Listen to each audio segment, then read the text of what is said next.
Canes play tonight. It's at Detroit. It's on the road. It's the first half of a back-to-back. Is it back to normal for the Canes or not? Right? Because let's be real, the game against Washington was not normal by any stretch. Is it back to normal or not? And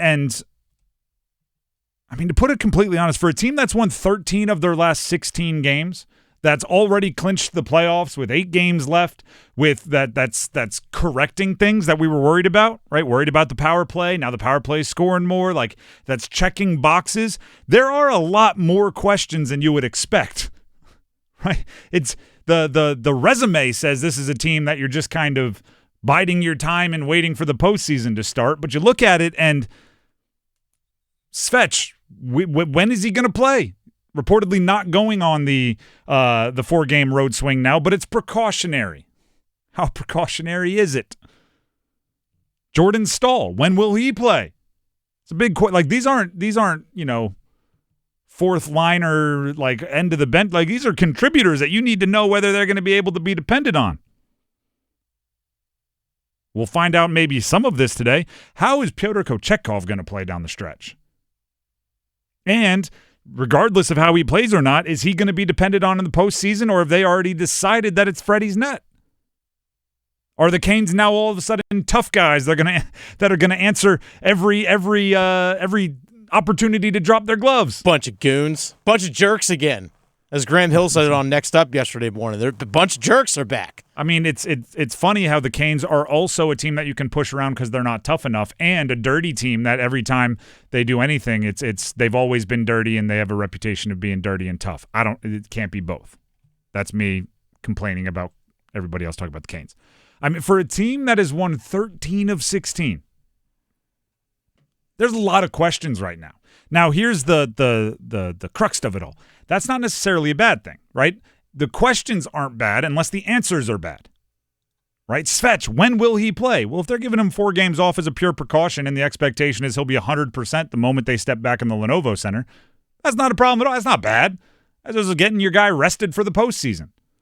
When will Jordan Staal play? Well, if he's in his mid-30s, he's played a lot of hockey this year, half of this is to keep him rested and ready for what hopefully is a long postseason run. That's a good answer to a question.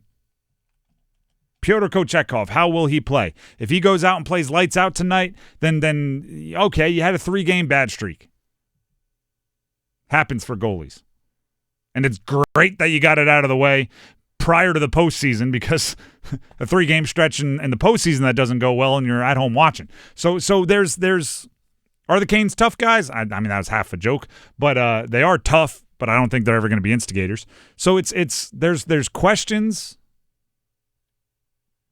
but it's the simple fact that there are questions about the team is not a bad thing. We have to wait and see what the answers are. We have to. It's what is it? Innocent until proven guilty. I don't know if that works in this case, but it's like, hey, you can be accused of whatever you want to be accused of. If you show us that the accusations are not true, then we're good. You can be accused of being a team that's banged up and wounded going into the postseason, but if you show us everybody's healthy, we're not going to worry about it. And it gives you an opportunity for a really cool night in a random early April game because who's the rookie getting called up? Justin Robbitas? Yeah, Robbitas, there you go. He gets to make his NHL debut. Called up, right? That's fun. Here's Rod Brind'Amour on what he knows about the youngster. Well, what I know, he's a great kid and he's kind of earned the call up. That's kind of how we look at it. Had a good year. Did everything that they asked him to do down there, and I think we reward him with this call-up, and it's well-deserved. How about that? That is cool. I that's one of the cooler deals, and I like that hockey makes it a big deal. I think hockey does a really good job of like celebrating hockey. I like that they make it a big deal when someone makes their NHL debut. Sometimes I think it's really like kind of stupid when, the NHL has a rookie making their first called up from the practice. NFL has a rookie called up from the practice squad, and they're like, just treat it like any other game, man. Yeah, we're going to find you some third downs in the second quarter, and we're going to get you in there. And they go in and make their first play, and nobody ever acknowledges that it's like their first play. Like, no, the NHL's like, no, go out there, skate your lap, right, and enjoy it, take it in. Get that solo lap, yeah. Yeah, like I like that, and makes a memory for a guy, right? Because there's a whole bunch of professional athletes out there, former professional athletes that just had their cup of coffee, and it's a highlight, all right? Not everybody's going to go on to what is Brent Burns up to now? 916 consecutive games, something like that. Something like that. Not everybody's going to go on to that. So it'll be cool for Justin tonight. And then the other thing is they've clinched the playoffs. So all of these questions that I'm asking, all of these kind of mysteries that they're solving, we know through actions answers to questions much quicker when there's a ton at stake. If you have to win games down the final week to make it to the postseason, you find out how bad injuries really are. Because if they can go, they do go.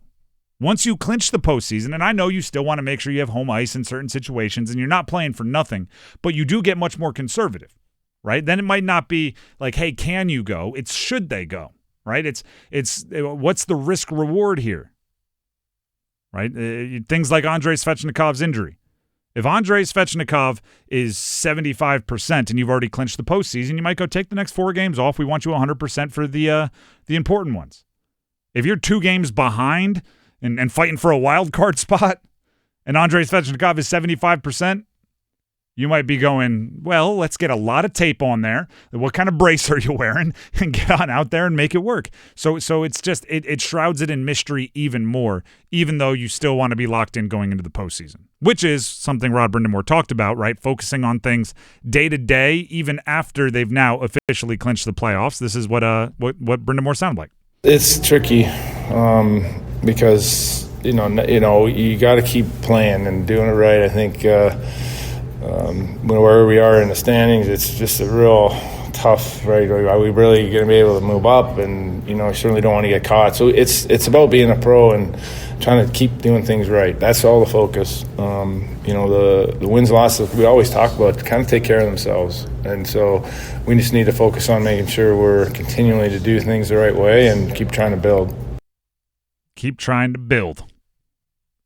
I don't doubt that they will be locked in because Rod Brind'Amour is their coach.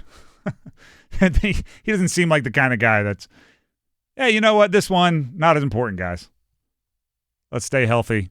Let's have our orange slices at halftime. It is interesting position for them because catching Washington to win the Metro that's going to be a tough task with so few games left in the point differential between the two.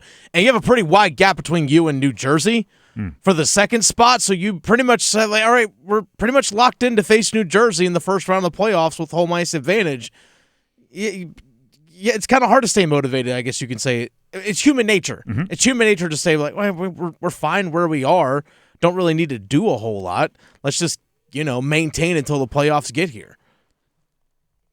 It's mentally, you want to stay locked in. Physically, you want to be conservative, right? If guys are hurt, you want to make sure you're still 100% because you've earned the right to have 8 games with a clinch already in place.